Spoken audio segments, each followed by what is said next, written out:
ಸುಂದ್ರಿ ಸುಂದ್ರಿ ಹೇಳವ್ವ, ಏನಾಯ್ತು ನಿನಗೆ? ಯಾಕೆ ಹಿಂಗೆ ಬಿದ್ದಿ? ಅಯ್ಯೋ, ಒಂದು ಗೊತ್ತಾಗ್ವತ್ತಲ್ಲ. ಊಟ ಮಾಡಂದ್ರೆ ಬೆಳಗಿಂದ ಏನೂ ತಿಂದಿಲ್ಲ ಹುಡುಗಿ. ಈಗ ನೋಡಿದ್ರೆ ತಲೆ ಸೊರಿಗೆ ಬಿದ್ದಾಳ. ಏನಾರ ಆದ್ರೆ ಹೆಚ್ಚು ಕಡಿಮೆ ಏನು ಮಾಡೋದು? ಒಂದು ತಿಳಿದಂಗಾಗೈತೆ ನನಗರ. ಹಲೋ ಡಾಕ್ಟರ್, ಬೇಗ ಬನ್ನಿ. ನನ್ನ ಹೆಂಡತಿಗೆ ಏನಾಗೈತೆ ಗೊತ್ತಿಲ್ಲ, ತಲೆ ತಿರುಗಿ ಬಿದ್ದು ಬಿಟ್ಟಾಳ. ಜಲ್ದಿ ಬನ್ನಿ ಡಾಕ್ಟರ್, ಏನಾಗೈತೆ ಅಂತ ನೋಡಿ ಬರ್ರಿ. ಪ್ಲೀಸ್ ಡಾಕ್ಟರ್, ಪ್ಲೀಸ್ ಬೇಗ ಬನ್ನಿ. ಇಲ್ಲ ನಾನೇ ಬಂದು ಕರ್ಕೊಂಡು ಬನ್ನಿ ಅಂದರೆ ನಾನೇ ಬರ್ತೀನಿ. ಪ್ಲೀಸ್ ಡಾಕ್ಟರ್ ಬೇಗ ಬನ್ನಿ. ಅಯ್ಯೋ ಕ್ರಿಶ್, ಗಾಬರಿ ಬೇಡ, ನಾನು ಇವಾಗಲೇ ಬರ್ತೀನಿ. ನೀನೇನು ಕರೆಯೋದು ಬರೋಕ್ಕೂ ಬೇಡ, ನಾನೇ ಇವಾಗ ಬರ್ತೀನಿ. ನೋಡೋಣ ಏನಾಗಿದೆ ಅಂತ. ನೀನೇನೋ ಗಾಬರಿ ಆಗಬೇಡ, ಸರಿನಾ? ಸರಿ ಡಾಕ್ಟರ್, ನನಗಂತೂ ತುಂಬ ಭಯ ಆಗತ್ತೈತಿ. ನೀವು ಬರೋದನ್ನ ನಿಮ್ಮ ಹಾದಿ ಕಾಯ್ಕೊಂತ ನಿಂತಿರ್ತೀನಿ. ಬೇಗ ಬನ್ನಿ ಡಾಕ್ಟರ್. ಸರಿ ಸರಿ, ಇವಾಗ ಗಾಡಿ ಇರ್ತಾ ಇದ್ದೀನಿ, ಬರ್ತೀನಿ. 5 ಮಿನಿಟ್ಸ್ ವೆಯ್ಟ್ ಮಾಡು. ಸರಿ ಡಾಕ್ಟರ್. ಅಜ್ಜಿ, ಡಾಕ್ಟರ್ ಬರ್ತಾ ಇದ್ದಾರ. ಅಮ್ಮಂಗೆ ಏನಾದರೂ ತ್ರಾಸಿದ್ರೆ ಕೇಳು, ಇವಾಗ ತೋರಿಸ್ಬಿಟ್ರಾಯ್ತಾ. ಕೇಳಿ ಬರ್ತಿ, ನಾನು ಇಲ್ಲೇ ಸುಂದ್ರಿ ಹತ್ರ ಇರ್ತೀನಿ.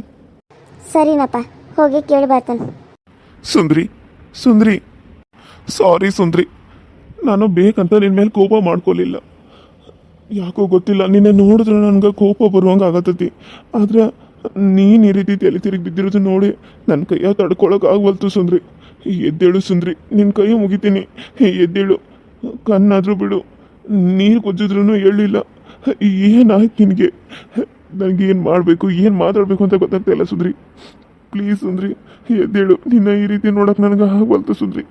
ಕೋಪ ಮಾಡಿಕೊಂಡು ನಿನ್ನ ಬೈದಿರ್ಬೋದು, ನಿನ್ನ ದಬ್ಬಿದ್ನಿ, ಇಷ್ಟೆಲ್ಲ ಮಾಡಿದ್ನಿ. ಪ್ಲೀಸ್ ಸುಂದ್ರಿ, ಎದ್ದೇಳು ಸುಂದ್ರಿ. ನನಗೆ ನಿನ್ನನ್ನು ಈ ಥರ ನೋಡೋಕೆ ಆಗವಲ್ತು. ಎದ್ದೇಳು. ಕ್ರಿಶ್, ನೀನು ಈ ಕಡೆ ಬಾ. ಅಯ್ಯೋ ಡಾಕ್ಟ್ರ್ ಬಂದ್ರ? ಸರಿ ಡಾಕ್ಟ್ರ್, ಬೇಗ ನನ್ನ ಹೆಂಡತಿಗೆ ಏನಾಗೈತೆ ಅಂತ ನೋಡ್ರಿ. ಆಕೆ ಈ ಪರಿಸ್ಥಿತಿಯಾಗ ನನಗೆ ನೋಡೋಕೆ ಆಗವಲ್ತು. ತುಂಬ ಜೀವ ಹೋದಂಗೆ ಆಗತ್ತೈತೆ ನನಗೆ. ಜಲ್ದಿ ನೋಡಿ ಡಾಕ್ಟ್ರ್, ಎಲ್ಲ ಆಗಿದ್ದು ನನ್ನಿಂದ ನಾನು ತಲ್ಸಕತ್ತೈತಿ. ನೋಡಿ ಏನಾಗಿತ್ತು ಅಂತ ಹೇಳ್ರಿ. ಅಯ್ಯೋ, ನೀನೇನು ಗಾಬರಿ ಮಾಡ್ಕೋಬೇಡ ಕ್ರಿಶ್, ನಾನು ಬಂದಿದ್ದೀನಲ್ಲ, ನಾನು ನೋಡ್ತೇನೆ. ಡೋಂಟ್ ವರಿ, ನೀನು ಈ ಕಡೆ ಬಾ, ನಾನು ಚೆಕ್ ಮಾಡಿ ಏನಾಗಿತ್ತು ಅಂತ ಹೇಳ್ತೇನೆ. ಸರಿ ಡಾಕ್ಟರ್. ನೋಡಿದ್ರೆ ಏನೂ ಆಗಿಲ್ಲ ಅಂತ ಅನಿಸತಿ. ಊಟದು ಮಾಡಿದಾರ ಇಲ್ಲ ಬೆಳಗಿಂದ? ಮಾಡಿಲ್ಲ ಅಂತ ಡಾಕ್ಟರ್. ಬೆಳಗಿಂದ ಇವತ್ತು ಏನು ಊಟನ ಮಾಡಿಲ್ಲ ಅಂತ. ಅದು ಇವತ್ತು ಮನೆಗೆ ಸ್ವಲ್ಪ ಕಿರಿಕಿರಿ ಇತ್ತು, ಹಾಗಾಗಿ ಅದಕ್ಕಾಗಿ ಊಟ ಮಾಡಿಲ್ಲ ಅಂತ. ನಿಮ್ಮ ಮುಂದೆ ಏನು ಮುಚ್ಚು ಮಾಡಿ ಇಡೋದು, ಇಂಥ ವಿಷಯದಾಗೆಲ್ಲ ನಿಮ್ಗೆ ಗೊತ್ತಿರಬೇಕಲ್ಲ. ಸ್ವಲ್ಪ ಮನ್ಯಾಗ ಕಿರಿಕಿರಿ ಇರೋದ್ರಿಂದ ಅವರು ಉಪವಾಸನ ಅದಾರಂತ. ನಮ್ಮ ಅಜ್ಜಿ ಎಷ್ಟು ಹೇಳಿದ್ರು ಊಟನ ಮಾಡಿಲ್ಲ ಅಂತ. ಅಜ್ಜಿನ ಕರಿತಂತ ಹೇಳ್ರಿ. ಅಜ್ಜಿ, ಅಜ್ಜಿ. ಹಾಂ ಕ್ರಿಶ್, ಮಮ್ಮಿ ಆರಾಮದಾಳಂತ. ಆಕೇನೋ ತೋರಿಸ್ಬೋದಿಲ್ಲ ಅಂತ. ಏನಾಗೈತೆ ಅಂತ ಕೇಳು. ನಾ ಏನು ಹೇಳಿಲ್ಲ, ಮತ್ತೆ ಎಲ್ಲಿ ಗಾಬರಿ ಮಾಡೋದು ಅಂತೇಳಿ ಏನು ಹೇಳಿಲ್ಲ. ಸರಿ, ಇಲ್ಲ ಅಂದಿದ್ರೆ ಆಕಿನೂ ಓಡಿ ಬರ್ತಿದ್ಲಿ ಈಗ. ಮತ್ತೆ ಅದಕ್ಕೆ ಎಲ್ಲಿದು ಸಾಬರಿ, ಅದಕ್ಕಾಗಿ ನಾನು ಹೇಳಿಲ್ಲ ಆಕಿಗೆ. ಆಕಿಗೇನು ಬ್ಯಾಡ ಅಂತಗೋ. ಇಲ್ಲ ಆಕಿ ರಾತ್ರಿ ಏನು ಊಟ ಮಾಡಿಲ್ಲ. ಸಾರಿ, ಬೆಳಗಿಂದ ಏನೂ ಊಟ ಮಾಡಿಲ್ಲ ಆಕಿ. ನೀರು ಒಂದ ಕುಡ್ದಾಡ್ರಿ ಡಾಕ್ಟ್ರ, ನಮಗೂ ಅಷ್ಟೇ ಗೊತ್ತಿರೋದು. ಅಯ್ಯೋ ಹೌದಾ? ಅಂದ್ರೆ ಫುಡ್ ಪಾಯ್ಸನ್ ಆಗಿತ್ತು ಏನೋ. ಮತ್ತು ನೋಡೋಣ, ಚೆಕ್ ಮಾಡತ್ತಾನಲ್ಲ, ನೋಡಿ ಹೇಳ್ತೇನೆ.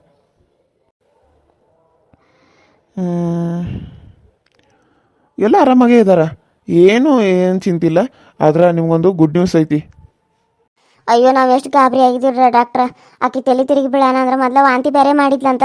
ನಾನು ಬೆಳಗಿಂದ ಊಟ ಮಾಡಿಲ್ಲಲ್ಲ, ಅದಕ್ಕೆ ಹಸುವಾಗಿ ವಾಂತಿ ಮಾಡಿರ್ಬೋದು ಅಂತ ಅನ್ಕೊನಿ. ಆಮೇಲೆ ನೋಡಿದ್ರೆ ಇಲ್ಲಿ ಬಂದು ಬಿದ್ದು ಬಿಟ್ಟಾಳಂತ. ನನಗದ ಗಾಬರಿ ಆಗಿ ಓಡಿ ಬಂದು ನನಗೇನು ಮಾಡ್ಬೇಕಂತ ತಿಳಿತಿರಕ್ಕೆಲ್ಲ. ಆದರೆ ಇವು ಬೇರೆ ಅಂಜಿ ಬಿಟ್ಟಾನ, ಏನು ಮಾಡ್ಬೇಕಂತ ಗೊತ್ತಾಗತ್ತಿಲ್ಲ. ಏನು ಡಾಕ್ಟ್ರ ಗುಡ್ ನ್ಯೂಸ್? ಏನಾರ ನಮ್ಮ ಸೊಸಿ? ಅಯ್ಯೋ ಕ್ರಿಶ್, ಇಷ್ಟಕ್ಕೆಲ್ಲ ನೀನು ಭಯ ಪಡಾಕತ್ತಿಯಲ್ಲ. ನೀನೀಗ ತಂದೆ ಆಗತ್ತಿದಿ, ಖುಷಿ ಪಡು. ನೀನು ಅಪ್ಪ ಆಗತ್ತಿದಿ. ಡಾಕ್ಟರ್, ನಾನು ಅಪ್ಪ ಆಗ್ತಾ ಇದ್ದೀನ ಅಂದ್ರೆ ಸುಂದ್ರಿ ಪ್ರೆಗ್ನೆಂಟಾ? ಅದಕ್ಕೆ ನಾ ತಲೆ ಸುತ್ತಿ ಬಿದ್ದಿರೋದು. ಹೌದಪ್ಪ, ಹೌದು. ಇವಾಗ ನೀನು ತಂದೆ ಆಗ್ತಾ ಇದೀಯ. ಒಬ್ಬೊಬ್ರಿಗೆ ಇದು ಸಿಂಪ್ಟಮ್ಸ್ ಇರುತ್ತೆ. ಅಂದ್ರೆ ಇವಾಗ ಅವರು ಪ್ರೆಗ್ನೆಂಟ್ ಆದ ಟೈಮ್ದಾಗ ವಾಮಿಟಿಂಗು, ಆಮೇಲೆ ಈ ರೀತಿ ಒಬ್ಬೊಬ್ರು ತಲೆ ತಿರುಗಿ ಕೂಡ ಬೀಳ್ತಾರೆ. ಅದ್ರಾಗಿ ಇವ್ರು ಊಟ ಬೇರೆ ಮಾಡಿಲ್ಲಲ್ಲ, ಫುಲ್ ಸುಸ್ತಾಗೈತಿ. ಹಾಗಾಗಿ ಅವರು ತಲೆ ತಿರುಗಿ ಬಿದ್ದಿದ್ದಾರೆ. ಏನೂ ವರಿ ಇಲ್ಲ. ನಾನು ನಿನಗೆ ಎಲ್ಲ ಮೆಡಿಸಿನ್ಸ್ನ ಕೊಡ್ತೀನಿ. ಟೈಮ್ ಸರಿಯಾಗಿ ಅದೇ ರೀತಿ ಟ್ಯಾಬ್ಲೆಟ್ಗಳನ್ನ ಊಟ ಆದಮೇಲೆ ಸರಿಯಾಗಿ ಕೊಡ್ತಾ ಹೋಗು. ಮಗು ಚೆನ್ನಾಗಿ ಬೆಳವಣಿಗೆ ಆಗುತ್ತೆ, ಸರಿನಾ? ಏನೋ ಒಂದ್ಸರಿ ಕ್ಲಿನಿಕ್ಕಿಗೆ ಬಂದು ಸ್ಕ್ಯಾನಿಂಗ್ ಅದು ಮಾಡಿಸು, ಸರಿನಾ? ನಾನು ಬರಲಾ? ಅಯ್ಯೋ ಡಾಕ್ಟರ್, ನನಗೆ ಎಷ್ಟು ಖುಷಿ ಆಗತ್ತೆ ಅಂದರೆ ಹೇಳೋಕ್ಕಾಗತ್ತಿಲ್ಲ. ನಾನು ಅಪ್ಪ ಆಗ್ತಾ ಇದ್ದೀನ. ಅಜ್ಜಿ, ಅಜ್ಜಿ, ನೀನುಗ ಮೊಮ್ಮಕ್ಕಳೆಲ್ಲ ಮರಿ ಮೊಮ್ಮಕ್ಕಳು ಬರಾಕತ್ರು ಅಜ್ಜಿ. ಅಯ್ಯೋ, ನಾನು ಇನ್ನು ಮರಿ ಮೊಮ್ಮಕ್ಕಳು ನೋಡುವಂಗೆ ಆಗ್ಬಿಟ್ನಿ. ಅಂದ್ರೆ ನಮ್ಮ ಕೃಷಿಗೆ ಮಗು ಹುಟ್ಟಾಕೈತಿ. ಸುಂದ್ರಿ ಹೊಟ್ಟಿಲಿ ಅದಾಳ. ಅಯ್ಯೋ ಡಾಕ್ಟ್ರೇ, ಈಗ ಸುದ್ದಿ ಕೇಳಿ ನಿಮ್ಮ ಬಾಯಿಗೆ ತಂದ ಸ್ವೀಟ್ ತುರ್ಕೊಂಗೆ ಆಗತ್ತೈತಿ. ರಾತ್ರಿ ಟೈಮ್ ಅಂತೇಳಿ ಸುಮ್ಮನೆ ಆಗ್ಯಾನ. ನಿಮ್ಮ ದವಾಖಾನಿಗೆ ಬರುವಾಗ ಕೈಯಾಗ ಸ್ವೀಟ್ ಹಿಡ್ಕೊಂಡ ಬರ್ತಾನೆ. ನಾಳೆ ಕರ್ಕೊಂಬರ್ತಾನೆ ಸುಂದ್ರಿ ನಿಮ್ಮ ದವಾಖಾನಿಗೆ. ಸರಿ ಕ್ರಿಶ್, ನಾನೇನೋ ಹೋಗಿ ಬರ್ತೀನಿ, ತುಂಬ ಟೈಮ್ ಆಗಿದೆ. ಮತ್ತು ಅರ್ಜೆಂಟಾಗಿ ಫೋನ್ ಮಾಡಿದ್ರಲ್ಲ, ಏನಾಯಿತು ಅಂತ ಗಾಬರಿಯಿಂದ ಓಡಿ ಬನ್ನಿ. ಮನ್ಯಾಗ ಇನ್ನೂ ಹೆಂಡತಿ ಮಗಳು ಕಾಯಕತ್ತಾರ.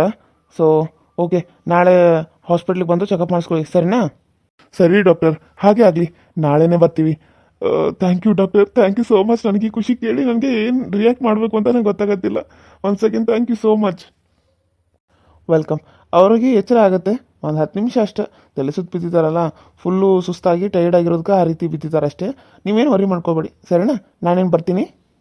ಹಾಂ ಸರಿ ಡಾಕ್ಟ್ರೆ, ಹೋಗಿ ಬರ್ರಿ. ನಾವಂತೂ ಎಷ್ಟು ಗಾಬರಿ ಪಟ್ಟಿದ್ದು ಗೊತ್ತೇನು. ಅಯ್ಯೋ ನನ್ನ ಸೊಸಿಗೆ ಏನಾಯ್ತು, ಯಾಕೆ ಹಿಂಗೆ ಬಿದ್ಲು ಅಂತ ಚಿಂತೆನೇ ಆಗ್ತಿತ್ತು ನನಗರ. ಚಲೋ ಆಯ್ತು. ನನಗಂತೂ ಭಾಳ ಖುಷಿ ಆಗತ್ತೆ. ಸರಿ ನೀವು ಹೋಗಿ ಬರ್ರಿ ಡಾಕ್ಟ್ರೆ, ನಾ ಕರ್ಕೊಂಬರ್ತೇನೆ. ಸರಿ. ಅಜ್ಜಿ, ನಾನು ಅಪ್ಪ ಆಗ್ತಾ ಇದ್ದೀನಿ ಅಜ್ಜಿ. ನನಗೆ ಎಷ್ಟು ಖುಷಿ ಆಗ್ತಾ ಇದೆ ಗೊತ್ತಾ ಅಜ್ಜಿ? ನಾನು ಅಪ್ಪ ಆಗ್ತಾ ಇದ್ದೀನ. ಓ ಗಾಡ್, ಥ್ಯಾಂಕ್ ಗಾಡ್. ನಂಗೆ ನಂಬಕ್ಕಾಗ್ತಾ ಇಲ್ಲ ಅಜ್ಜಿ. ನೀನು ಮರಿ ಮೊಮ್ಮಗನ ನೋಡುವಾಗ ಆಗ್ತಾ ಇದೆಯಲ್ಲ ಅಜ್ಜಿ. ನಮ್ಮನ್ನಷ್ಟೇ ಅಲ್ಲದೆ ಒಳ್ಳೆ ಮರಿ ಮೊಮ್ಮಕ್ಕಳನ್ನ ಕೂಡ ನೋಡುವಾಗಾಯ್ತು ನೀನು. ಇದನ್ನೇನಾದರೂ ಅಮ್ಮ ಅಪ್ಪಂಗೆ ಹೇಳಿದ್ರೆ ಎಷ್ಟು ಕುಂಡಾಡ್ತಾರೆ ಗೊತ್ತಾ? ಅಲ್ಲ, ನಿಮ್ಮಿಬ್ರಿಗೆ ಏನಾಗೈತಿ? ಹುಚ್ಚಿಗೆ ಹಿಡ್ದತೇನ? ಆಕೆ ನೋಡ್ರಿ ಮಕ್ಕಳು ನಿದ್ದೆ ಮಾಡತ್ತಾಳ. ನೀವಿಬ್ರು ನೋಡಿದ್ರೆ 32 ಹಾಲು ನಕ್ಕೊಂದ ನಿಂತಾರಲ್ಲ. ಹಾಂ, ನಿಮ್ಗೆ ಏನಾರ ಒಂದು ಈಟ್ರ್ ಆಯ್ತನ ಈ ರಾತ್ರಿ ಹೊತ್ನಾಗ ಈ ಥರ ನಗಾಕತ್ತಾರೆ. ಯಾರಾದ್ರೂ ನೋಡಿ ಅಂಜಿಗಿಂಜಿರಿ ಏನು ಮಾಡ್ತೀರಿ? ಅಲ್ಲಿ ಮಮ್ಮಿ, ನಿಂಗೂ ಗೊತ್ತಾಗಂಗಿಲ್ಲ. ಈ ಟೈಮ್ದಾಗ ನಿಂತ್ಕೊಂಡ ಇಲ್ಲಿ ಬಂದು ನಗುವಂಥದ್ದು ಏನಾಗೈತಿ? ಅತ್ತೆ, ನಾನು ಅಪ್ಪ ಆಗ್ತಾ ಇದ್ದೀನಿ ಅತ್ತೆ. ಸುಂದ್ರಿ ಅಮ್ಮ ಆಗ್ತಾ ಇದ್ದಾಳೆ. ಅಜ್ಜಿ ಮರಿ ಮೊಮ್ಮಗನ ನೋಡೋಕೆ ಕಾಯ್ತಾ ಇದ್ದಾಳೆ ಅತ್ತೆ. ಏನು ಹೇಳ್ತಾ ಇದೀಯಾ ಕ್ರಿಶ್? ನೀನು ಅಪ್ಪ ಆಗ್ತಾ ಇದೀಯಾ ಅಂದ್ರೆ ಸುಂದ್ರಿ ಹೊಟ್ಟಾಗ ಮಗು ಬೆಳೆಯಕತ್ತತಿ? ಹೌದು ಅತ್ತೆ, ಹೌದು. ನಾನು ಸುಂದ್ರಿ ಒಮ್ಗಿಲಿ ತೆಲಿಗೆ ಬಿದ್ದ ತಕ್ಷಣ ಅಂದ್ರೆ ಗಾಬರಿಯಾಗಿ ಏನು ಮಾಡ್ಬೇಕಂತ ಗೊತ್ತಾಗ್ದ. ಅಜ್ಜಿನ ಕರೆದೆ, ಅಜ್ಜಿ ಬಂದರು. ಅಜ್ಜಿ ಬಂದಮೇಲೆ ಅಜ್ಜಿನ ಫುಲ್ ಗಾಬರಿಯಾಗಿ ಡಾಕ್ಟ್ರಿಗೆ ಫೋನ್ ಮಾಡಂದ್ರೆ ಡಾಕ್ಟ್ರಿಗೆ ಫೋನ್ ಮಾಡಿ ಡಾಕ್ಟ್ರನ್ನ ಕರೆಸಿದ್ವಿ. ಡಾಕ್ಟ್ರ್ ಹೇಳಿದ್ರು ನೀವು ಅಪ್ಪ ಆಗ್ತಾ ಇದ್ದೀರಾ ಅಂತ. ನನಗಂತೂ ಈ ಖುಷಿನ ತಡ್ಕೊಳಕ್ಕೆ ಆಗ್ತಾ ಇಲ್ಲ ಅತ್ತೆ. Oh god, thank you so much. ಓಹೋ, ಸುಂದ್ರಿ ಹೊಟ್ಟಾಗ ಮಗು ಬೆಳೆಯಕತ್ತತಿ. ಮಮ್ಮಿನ ಎಷ್ಟು ಖುಷಿ ಅದ ಅಂದ್ರೆ ಇನ್ನು ವೈನಿ ಎಷ್ಟು ಖುಷಿ ಆಗಬಾರ್ದು. ಮೊದ್ಲು ಆಕಿಗೆ ಮಕ್ಕಳಂದ್ರೆ ಭಾಳ ಇಷ್ಟ. ಅಂತಾದ್ರಾಗ ತನ್ನ ಸೊಸಿನ ಹೊಟ್ಟಿಲೇದಾಳಂದ್ರೆ ಕುಣ್ದಾಡೇ ಬಿಡ್ತಾಳೆ. ಆಕಿನಿಕ್ಕಿ ಮ್ಯಾಗ ಎತ್ತು ಕಟ್ಟಬೇಕಲ್ಲ ಇನ್ನೂ ಸ್ವಲ್ಪ. ಈಕೆ ಪ್ರೆಗ್ನೆಂಟ್ ಅದಾಳಲ್ಲ, ಏನು ಅದಾಳಂದ್ರೂ ಆಕಿಗೆ ಮುಖನೂ ನೋಡಬಾರ್ದು. ಆ ರೀತಿ ಮಾಡ್ಬೇಕು. ಏನು ಮಾಡಲಿ, ಆ ರೀತಿ ಪ್ಲ್ಯಾನ್ ಮಾಡೋಣ. ಅತ್ತೆ, ನಿಮಗೆ ಖುಷಿ ಆಗ್ತಾ ಇಲ್ವಾ ಅತ್ತೆ? ಯಾಕೆ ನೀವು ಇಷ್ಟೊಂದು ಡಲ್ ಆಗಿದ್ದೀರಾ? ಏನಾಯಿತು? ಅಯ್ಯೋ, ಖುಷಿ ಆಗತ್ತೈತಿ ಕ್ರಿಶ್. ಖುಷಿ ಆಗದಿರ ಹೆಂಗೆ? ಸೊಸಿ ಬರತ್ತ ಅಂತೇಳಿ ಖುಷಿ ಪಡಂಗಿಲ್ಲೇನು? ಹಾಂ, ಮತ್ತು ನನಗೆ ಇನ್ನೊಬ್ಬಕ್ಕೆ ಸೊಸಿ ಬರಕತ್ಲು. ಸೂಪರ್ ಬಿಡಪ್ಪ, ನೀನಂತೂ ಹೊಡೆದಿ ಚಾನ್ಸ್. ಸರಿ ಕ್ರಿಶ್, ನಾನು ಇನ್ನೂ ಬರ್ತೇನೆ, ಮಲ್ಕೋತೇನೆ. ಬೆಳಿಗ್ಗೆ ಮಾತಾಡೋಣಂತ. ನಡಿ ಹೋಗೋಣ. ಸರಿ ಅಮ್ಮ. ಸುಂದ್ರಿ ಅಮ್ಮ, ಯಾಕೆ ಇಷ್ಟೊಂದು ವಾಂತಿ ಆಗ್ತೈತಿ? ತಲೆ ಬೇರೆ ತಿರುಗಿದಂಗೆ ಆಗತ್ತೆ. ಏನಾಯ್ತು ನನಗೆ? ಅಯ್ಯೋ, ನಾನು ಬೆಡ್ ಮೇಲೆ ಮಲ್ಕೊಂಡೇನಿ. ಅವ್ರು ಏನು ಮಾಡ್ತಾ ಇದ್ದಾರೋ ಹೇಳ್ಬೇಕು ನಾನು ಇವಾಗ. ನಿಧಾನವಾಗಿ ಹೇಳು. ಅಯ್ಯೋ ರೀ, ಸಾರಿ ರೀ. ಅದು ಕೆಳಗೆ ಮಲ್ಕೋಬೇಕು ಅನ್ನೋಷ್ಟರಲ್ಲಿ ವಾಂತಿ ಆದಂಗೆ ಆಯಿತು. ವಾಂತಿ ಮಾಡ್ಕೊಂಡು ಬರೋ ಅಷ್ಟರಲ್ಲಿ ತಲೆ ತಿರುಗಿದಂಗೆ ಆಯಿತು. ಆಮೇಲೆ ಏನಾಯಿತು ಅಂತ ನನಗೆ ಗೊತ್ತೇ ಇಲ್ಲ ರೀ. ಸಾರಿ, ನೀವು ಇಲ್ಲಿ ಮಲ್ಕೊಳ್ಳಿ, ನಾನು ಕೆಳಗಡೆ ಮಲ್ಕೋತೀನಿ. ಯಾಕೆ ರೀ ನಗ್ತಾ ಇದ್ದೀರಾ? ನಾನೇನಾದರೂ ಜೋಕ್ ಮಾಡ್ತಾ ಇದ್ದೀನಾ? ಎಲ್ಲಿ ಹೋಗ್ತಾ ಇದೆಯಾ ಸುಂದ್ರಿ? ನಿನ್ಗೇನೋ ಹೇಳಬೇಕು. ನೀನು ಇಲ್ಲೇ ಮಲ್ಕೋ. ಅದು ಏನಾಯಿತು ಅಂದ್ರೆ, ನೀನು ಯಾಕೆ ತಲೆ ತಿರುಗಿ ಬಿದ್ದಿ ಅಂದ್ರೆ, ನೀನು ಅಮ್ಮ ಆಗ್ತಾ ಇದೆಯಾ ಸುಂದ್ರಿ? ಹಾಂ, ನಾನು ಅಮ್ಮ ಆಗ್ತಾ ಇದ್ದೀನ? ನಿಜವಾಗ್ಲೂ? ಹೌದು, ನೀನು ಅಮ್ಮ ಆಗ್ತಾ ಇದೆಯಾ. ನಂಗೆ ಇದನ್ನು ಕೇಳಿ ಎಷ್ಟು ಖುಷಿ ಆಯಿತು ಗೊತ್ತಾ? ನಾನು ಅಪ್ಪ ಆಗ್ತಾ ಇದ್ದೀನಿ ಅಂತ ಹೇಳಿ. Thank you so much Sundri, thank you so much. ನಾನು ಅಪ್ಪ ಆಗ್ತಾ ಇದ್ದೀನಿ, ತುಂಬ ಖುಷಿ ಆಗ್ತಾ ಇದೆ. ನಿಮ್ಮ ಖುಷಿನೇ ನನ್ನ ಖುಷಿ ರೀ. ನಿಮಗೆ ಖುಷಿ ಆದರೆ ನನಗಷ್ಟೇ ಸಾಕು. ನನಗೇನು ಬೇರೆ ಬೇಕಾಗಿಲ್ಲ. ಯಾಕೆ ಬೆಳಗಿಂದ ಊಟ ಮಾಡಿಲ್ಲ ನೀನು? ಅದಕ್ಕೆ ಈ ರೀತಿ ವಾಮಿಟ್ ಆಗ್ತಾ ಇದೆಯಾ ಅಂತ. ಸರಿಯಾಗಿ ಊಟ ಮಾಡೋಕ್ಕಾಗಂಗಿಲ್ಲ ನಿನಗೆ? ಅಲ್ಲ, ನಾವು ಜಗಳಾಡಿದ್ರೆ ಕೋಪ ಮಾಡ್ಕೊಂಡ್ರೆ ಊಟದ ಮೇಲೆ ಯಾಕೆ ಸಿಟ್ಟು ತೋರಿಸಿದಿ? ಇನ್ಮೇಲೆ ಊಟ ಎಲ್ಲ ಬಿಡೋ ಹಾಗಿಲ್ಲ. ಸರಿಯಾಗಿ ಊಟ ಮಾಡಬೇಕು, ಹೆಲ್ತಿಯಾಗಿರೋ ಫುಡ್ನ ತಿನ್ನಬೇಕು, ಆಮೇಲೆ ಹಾಲು ಈ ರೀತಿ ಎಲ್ಲ ಕುಡಿಬೇಕು, ಕೇಸರಿ ಹಾಕೊಂಡು ಕುಡಿಬೇಕು. ನಿನ್ನ ಥರ ಮುದ್ದಾಗಿ ಹುಟ್ಟಬೇಕು ನನ್ನ ಮಗು. ಅದು ಸರಿ ರೀ, ನೀವು ಹೇಗೆ ಹೇಳ್ತೀರೋ ಹಾಗೆ ಆಗಲಿ.